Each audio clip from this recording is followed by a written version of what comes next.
Hey, today we're going to talk about plant fertilizers. When should you be using them and when shouldn't you?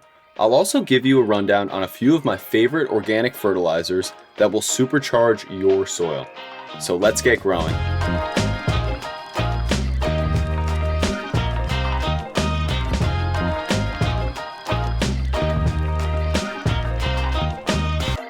Hi, I'm Elijah from Urban Leaf, where we help city dwellers reconnect with nature and grow their own food. If that sounds interesting to you, then you know what to do. There are a few reasons that you may want to fertilize your plants. These can broadly be broken down into the following four categories. One, for remedial plant care, as in addressing some sort of nutrient deficiency in the soil. Two, regular soil fertilizations. Many plants and soils benefit from annual or monthly fertilizer additions. 3.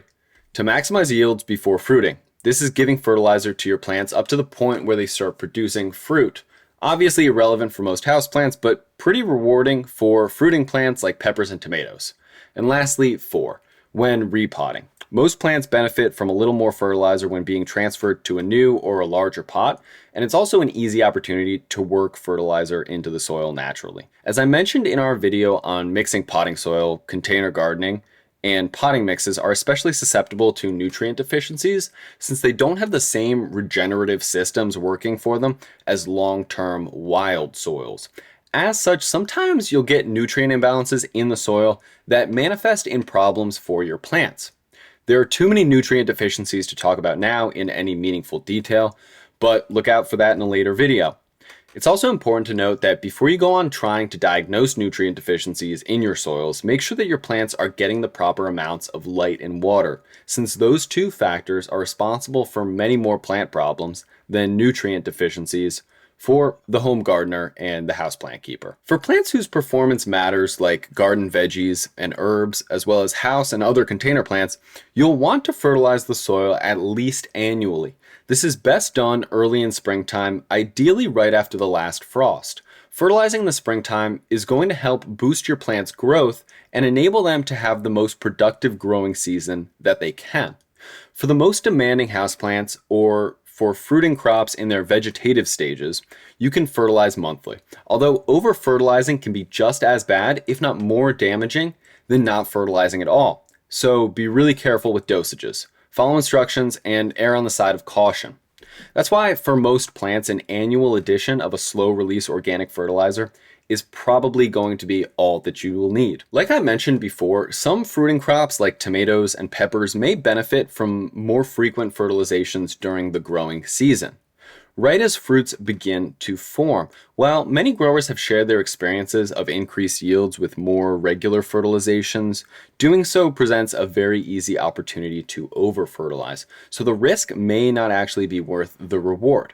The Farmer's Almanac does recommend a nitrogen side dressing for a number of veggies when you get into the thick of the growing season, so that may be something to consider if you feel that your garden isn't reaching its full potential. Repotting old or new plants provides a natural chance to work a little fertilizer into your container or pot.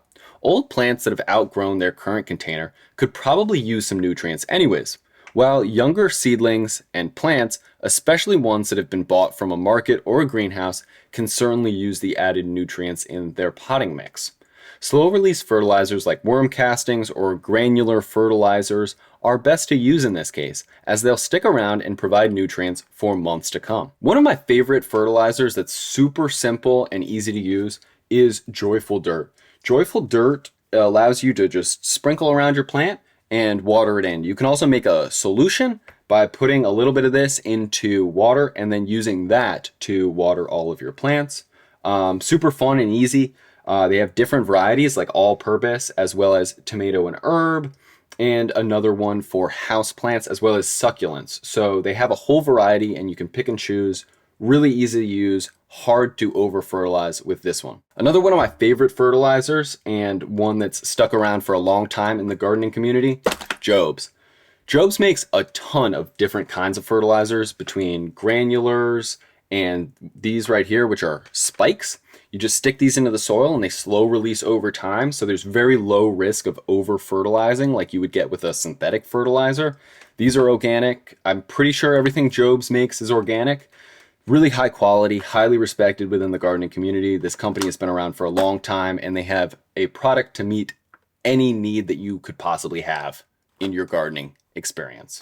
Another super easy way to fertilize your plants if you have leftover hydroponic nutrients laying around is mix up a little diluted solution and just water your plants with that. This, for instance, is our liquid plant food. It's meant for aero gardens, but it's a general use hydroponic nutrient, and most plants are going to benefit from having a little bit more of that in their soil.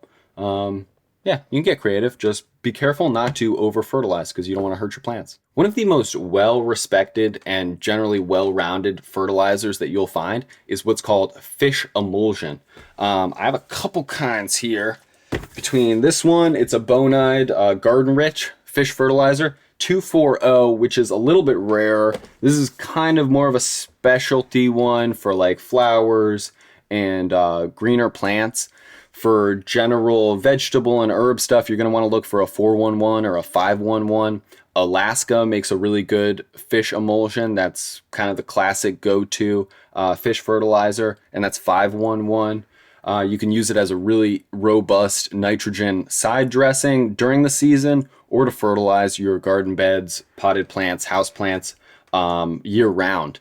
The one thing that you want to look out for with fish fertilizer, though, is it does smell.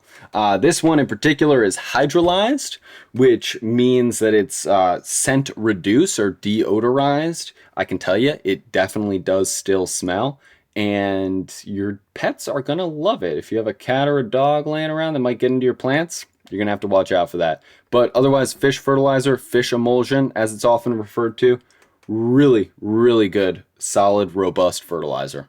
I also have this one. It's a fish and guano.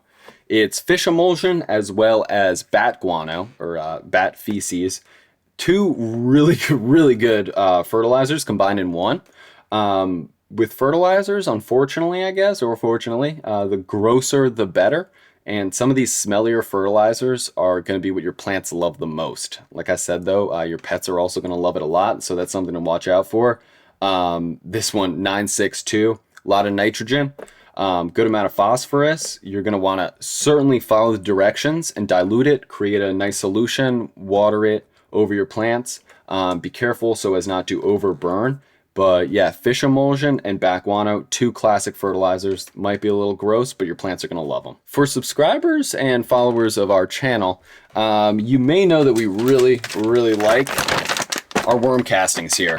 Worm castings are fantastic. They're really difficult to over fertilize with. They provide robust nutrients, but not in a super concentrated way. You can mix them into the soil. You can top dress. You can even make what's called casting tea by soaking them in water and then watering your plants with that. Organic gardeners everywhere love worm castings, and there is absolutely a good reason for that. I hope you guys enjoyed that video and hopefully learned something. Like and subscribe for more interesting indoor gardening content, and keep on growing.